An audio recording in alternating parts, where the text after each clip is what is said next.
halleluja. Aan ons God gee ons die prys vanaand.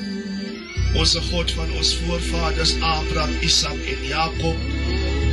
Ook, halleluja, erken ons vanaand die heilige profete, prys die naam van die Here. Ons erken die heilige apostels vanaand, prys die naam van die Here. Halleluja, en wat hulle vooraf kom doen het, prys die naam van die Here. Gee ons God die eer voor vanaand. Ook gee ons erkenning dat die Here het ons deurgedra. Ook gee ons erkenning dat het was die Here wat ons hand in sy hand gehou het deur die dag.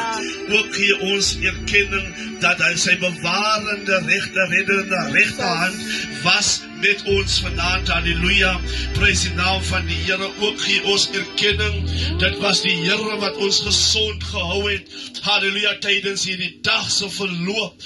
Ook gee ons erkenning, dit was die Here wat ons gered het uit die koue hand van die dood uit, halleluja. Ook gee ons erkenning, dit is die Here wat die lewe vanaand vir ons voorhou, halleluja.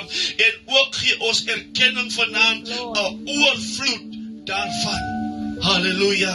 Ons gee hom vanaand die prys, ons gee hom vanaand die aanbidding, van wat, halleluja, sal 'n mens dan die Here kan meer vergelde, vir al sy weldade, prys die naam van die Here, nie silwer nie, nie goud nie, halleluja, maar wat het gekos het, was sy kosbare bloed, wat hy gestort het, halleluja, vir 'n sondaar so rou, soos ons vanaand, halleluja, en deur sy wonde, het daar genesing gekom, halleluja, vir 'n vervalle hut, halleluja, vir 'n vervalle huis van Israel, het daar verlossing gekom, op die heuwel van Golgotha, prys die naam van die Here, want toe hy daar hang, halleluja, toe is het wel gedaan, prys die naam van die Here, hy het het gedra vir jou en my, prys sy soete naam, die prys is vir